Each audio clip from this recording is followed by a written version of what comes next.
大家好啊，我係東北區方匯梁彥邦啊。咁我哋而家嚟到呢度啦，就係黑沙環公園附近嘅。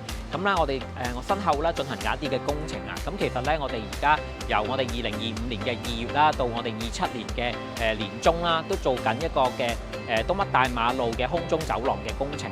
咁呢個工程咧就係全長600米嘅。咁但係咧，佢會有係12個落嘅點啦，連接到啦姆拉士社屋望順樓嘅。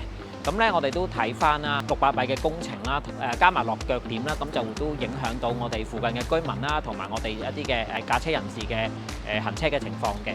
咁我哋東北區方會啦，主要關注翻3個部分。咁一個咧就係我哋嘅行車嘅一啲嘅路線咧，會唔會有變動？咁我哋亦都同啦公建局嗰邊啦做過溝通。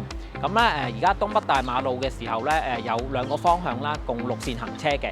咁如果工程進行期間啦，咁佢可能咧會有啲嘅道路收窄嘅情況。咁但係咧喺我哋嘅了解之下啦，咁就工程期間咧，佢哋會至少咧就保持咧我哋1個方向咧會有2個車道嘅行車嘅。咁就希望咧交通局咧就可以盡快咁公布相關資訊啦，俾我哋嘅駕車人士知悉。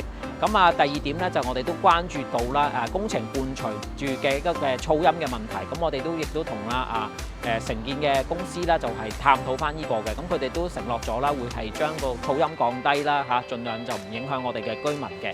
咁同埋咧會請咧我哋第3方嘅一個嘅監測公司咧，就係會係check 住嗰啲嘅噪音會唔會係超過分貝啊咁樣嘅。咁第3方面咧就係我哋都關注到工程伴隨工程而嚟嘅一啲嘅污水情況嘅，因為我哋都擔心啦，如果係工程一啲嘅污水啦，直接排喺我哋嘅公共嘅雨水渠入邊咧，就可能污染咗我哋嘅黑沙環沿岸。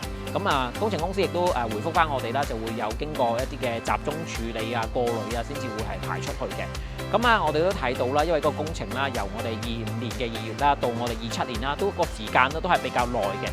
咁所以咧，我哋係需要一個嘅渠道啦，點樣聯繫翻工程公司我哋政府同埋居民之間嘅。咁所以我哋都睇到啦，有啲違反咧，而家現時咧就係貼咗一啲嘅工程嘅告示啦，同埋一啲嘅二維碼。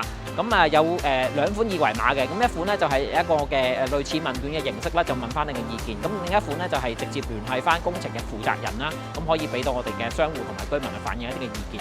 咁我覺得呢個嘅溝通嘅方式咧都係比較好。咁我哋東北區方會咧就期望啦工程可以如期進行嘅。咁因為咧我哋空中走廊落成之前咧，我哋依區咧又有好多嘅新建大廈啦，包括我哋嘅暫住房啦，我哋嘅置換房啦，我哋嘅長者公寓啦，同埋我哋嘅姆拉士社屋望順樓嗰邊嘅。咁就係加埋咧就超過咗8000個單位。咁期望啦，我哋空中走廊建成咗之後啦，可以令我哋居民啦出行更加安全啦，同埋實現到我哋嗰個人車分流嘅情況嘅。